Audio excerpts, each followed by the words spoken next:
Hi guys, welcome back po sa ating YouTube channel. Ngayon naman sa video natin ay share ko naman sa inyo yung sinidling natin na Madre de Agua. So ito po yan guys. Yung dahon niya ay malalaki na at malalapad. So kailangan na natin tong ilipat doon sa pagtataniman natin. So ito guys, mga magsambuan na rin to simula nung ating tinanim dun sa mga plastic bottle. So gawa rin, so yung pinagtaniman natin ay mga recycled lamang, yung plastic bottle at saka yung plastic cup. So ang bilis lumaki yung sinidling natin. So itong guys, Madre de Agua ay pwede itong ipakain sa mga alaga nating manok, kambing, baka, kung meron rin kayong baboy, pwede rin to. Dahil itong guys, Madre de Agua, mataas kasi yung protein content nito. Kaya napakaganda to sa mga alagang hayop dahil malaki rin yung masisave mo nito guys pagka marami kang tanim nito. Kaya nagsisidling ako ng marami nito dahil balak ko rin kasing bumalik sa pag-aalaga ng mga manok. Kaya umpisahan na natin yung paglalagay doon sa plastic para madala na natin doon sa pagtataniman natin guys.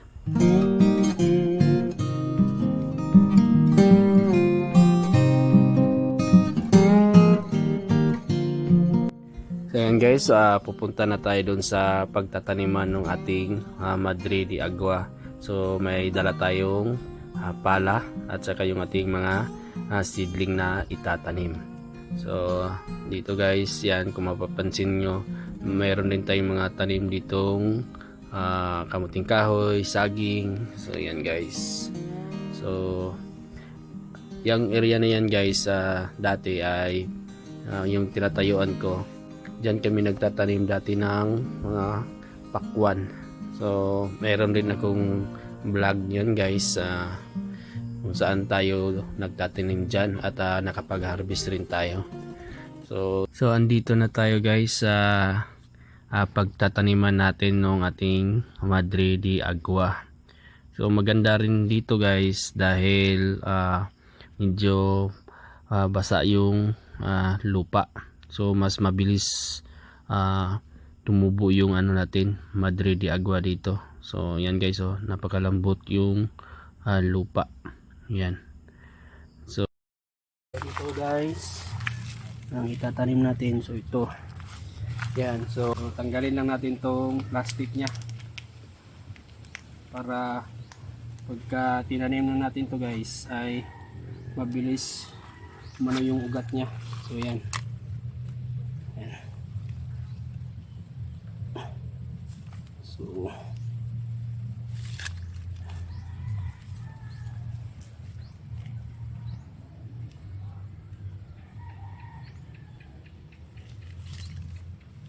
So yan. Ito naman tayo sa kabila.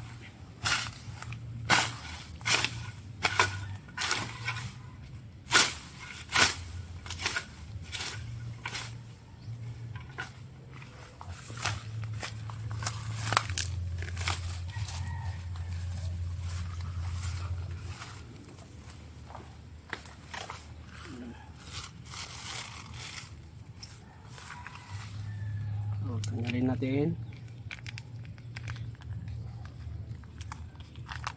Ayan.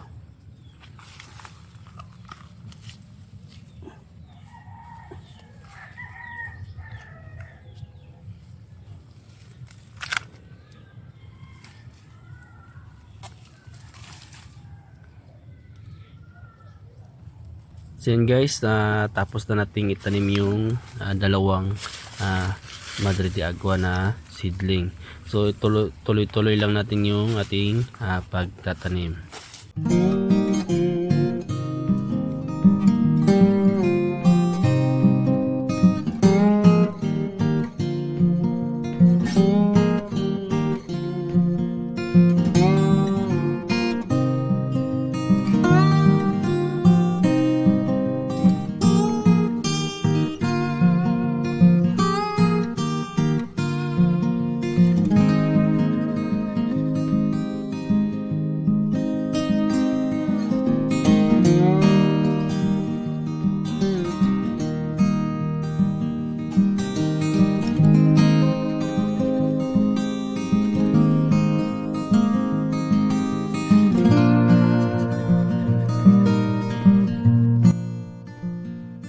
So yan guys, tapos na tayong magtanim ng Madre de Agua. So kung may katanungan man kayo sa ating video, paki-comment lang po at ating pag-usapan yan.